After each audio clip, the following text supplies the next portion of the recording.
Happy New Year everyone! It's 2018, so let's wrap up December. Let's jump right into it as I have a lot of videos and books to talk about.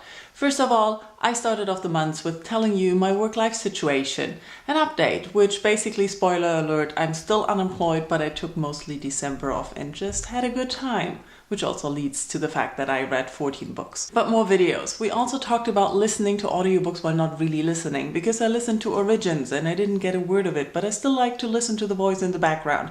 And I really loved your comments about this and what you do with focusing or not focusing on audiobooks and how you listen. But that was not the only discussion we had this month. We also talked about reading goals and especially about the Read Harder Challenge. And I really enjoyed your comments, how for some of you the Read Harder Challenge works and motivates you to pick up books you wouldn't normally, and others say like, nah, I'm more like you, flexible, non-restricting goals, and I like that. Thank you for that. And as usual, I uploaded a letter to December and I thank you very much for all your kind words and still liking the series. And the last video of the year was me showing you all the books that I read in 2017 because I fail at favorites and it's really interesting to look at all the books. Speaking of books, like I said, I read 14 books this month or finished 14 things, and I really had a good time. Some books were shorter, some books were longer, some were rereads, and quite a lot of audiobooks. Please keep in mind that I read so much because I was unemployed and had a lot of time and I was out exercising and walking a lot.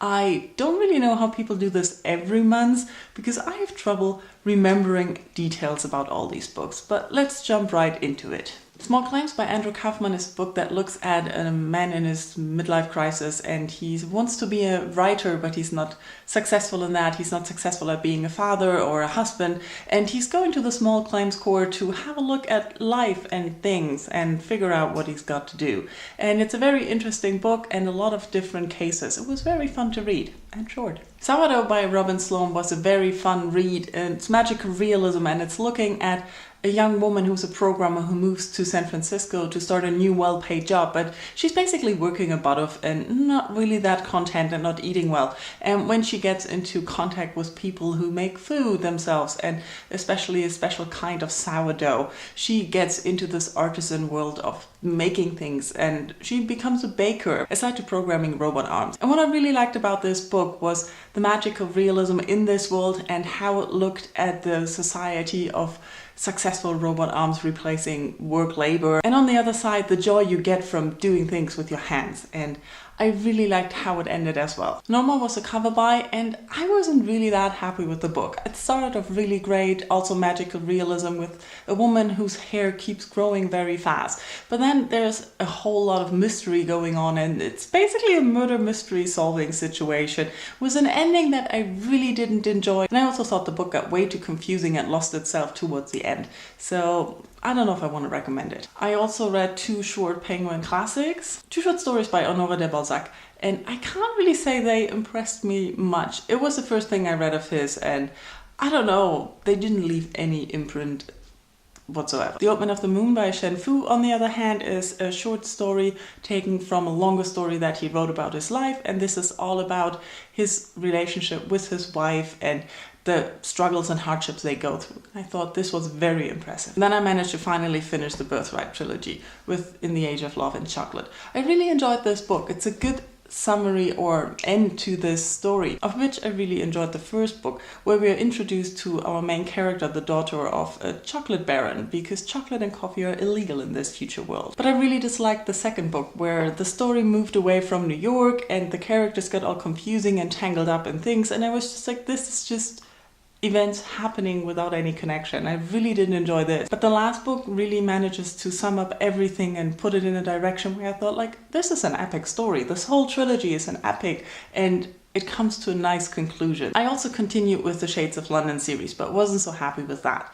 The Name of the Star is the first book in the series and it introduces us to the characters and the world where people can see ghosts, and this is a murder mystery with Jack the Ripper. So the madness underneath kind of picks up where The Name of the Star left off, but it doesn't really have a strong mystery plot as the first book. This is more about character development, and at the end it went in a direction that I really don't want to continue to read. Over Christmas I decided to reread The Night Circus because I was just feeling like something that I liked after all these books with endings that I didn't like. I wanted to have a happy book. This last book I read as an ebook and technically finished this morning, but since I read most of it in 2017, we're going to count it.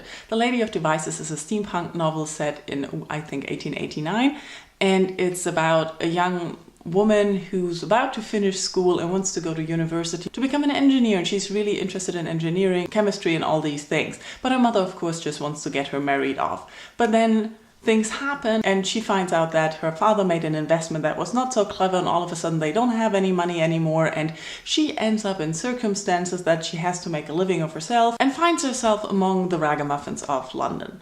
And I did like this story, although it feels very much like a long setup for a series. This is a series, and I hope that it's going to be more interesting, because here we have a lot of things where it's sometimes fun, sometimes dragging, and sometimes I was like, this is really out of character. So I'm not really sure. It was well written, not overly good, but at some points I just felt like, you're just putting this in here because you want to say this, you want to get your point across, but it's not well hidden or shown in the text. So I'm indecisive about this series. Now let's continue to the audiobooks.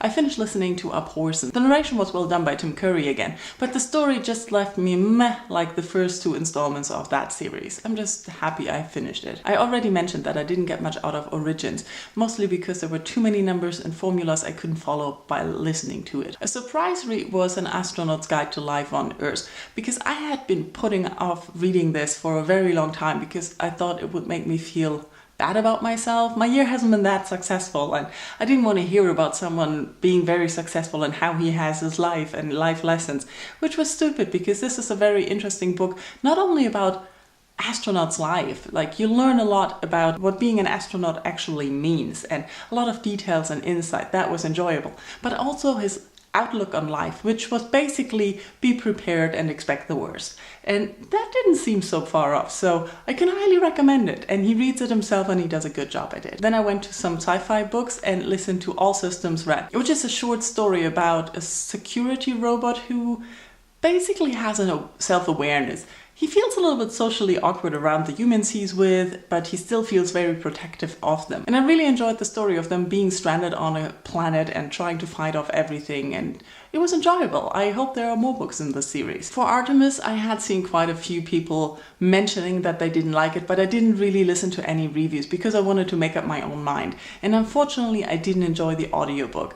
I thought maybe the physical book would be better, but I am not particularly sure. The voices were not always distinguishable. That was what disturbed me. But other than that, the story is pretty non-existent or a blur. For the first half of the book, I didn't really know where it wanted to go, what it wanted to do, and my main issue was the main character.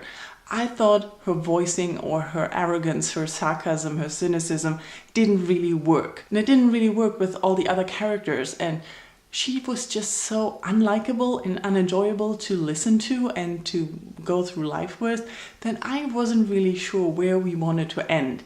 And particularly here, I didn't like the ending. For me, the last chapter shouldn't have happened. It should have ended with the penultimate chapter. If you have read it, you know what I mean. And the confusion with audiobooks this month just continues when I listen to Nine Fox Gambit. I have no idea what I listen to. It's a war story and it's a complicated world, but I didn't feel I got the world from the audiobook, and especially the voicing of the different characters was very hard. It didn't seem consistent and I was just often confused who's talking, and especially towards the end where I thought like there were wrong alignments to characters, and I'm guessing that happened in the physical book or in the written book as well, but it was just too much and I kind of enjoyed, but not. Definitely not continuing with the series. Like I said, I read a lot this month and managed to actually beat my Goodreads goal, so yay me.